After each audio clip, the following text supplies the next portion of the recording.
Hi, this is Jason Maynard for Sway Hero Comic Bargains, and today we're gonna call this video G.I. Joe, real comic bargains. I don't know if that makes sense. I don't want to say real American comic bargains. Bargain heroes? Yeah, that's it. That works. Real bargain heroes.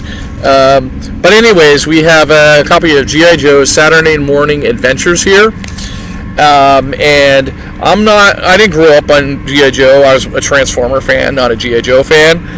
So I didn't watch the cartoon. I wasn't interested in military stuff. I wasn't very patriotic about America. I was patriotic about Canada, being like, Canada's awesome. And I live in Amherstburg, and it's part of the War of 1812, in which we beat the United States, sort of. But I'm a British loyalist. I'm a Canadian at heart. Anyways, I read this issue and I really enjoyed it. When you have G.I. Joe and a magic lamp and a genie, I mean, this felt like a cartoon, and it was just great. And it was a great introduction for me to the G.I. Joe cartoon universe. If this is anything indication of what the cartoons are based on, maybe I will check out a G.I. Joe cartoon eventually. I know I was a big Transformers fan, and I did enjoy it, and I did read the G.I. Joe Transformer comic book. And, of course, now this is by IDW. G.I. Joe is now published by Image Skybound in 2024, if you're watching this video in 2024. And the G.I. Joe and Transformer comics that are published by Robert Kirkman's Image publishing division are considered excellent, so recommend those. This is a Ninja Turtles Armageddon game, and this is another copy of it with a different cover, and this is pretty cool.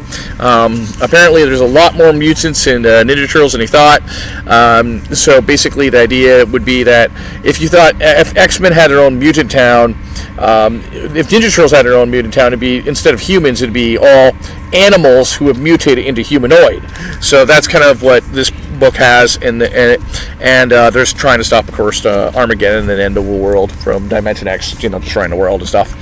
And Donatello quotes the Bible. I thought that was kind of interesting. That would make sense because he's a philosopher, so it would make sense that he'd be well read and find any book that he could find. Then you have Valeria She-Bat by Neil Adams. This is not the first one. He had done some characters with Continuity Comics. That was his own company before. So this is him bringing one of his characters, Valeria She-Bat, to Acclaim Comics, which was when Acclaim Entertainment, the video game company, bought Valiant, and unfortunately didn't do much with it because they canceled those titles by the end of the late 90s. But Valeria She-Bat was not part of the Valiant universe. That's why it's called Windjammer, which is kind of like create her own branch of Valiant and Acclaim Comics. But this was kind of cool, and he does a lot of cinematic type of artwork. So if you like gargoyles and he's like Neil Adams Batman stuff, you find this kind of cool.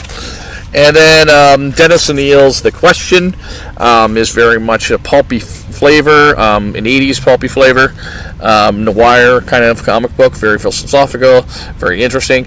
I would recommend checking out the Question as well. So my question to you is, what comic bargains are you going to find? All the ones that I found here were a quarter, because it was a special sale at a comic store in Windsor, Ontario, called Rogues Gallery, and they were selling them dollar books at a quarter, and you can buy a whole long box for $100. It's an example of you going to your comic book store and finding bargains at the quarter bin, dollar bin, and out of all these, I would say my favorite one here is G.I. Joe, and this would be worth your cover price probably.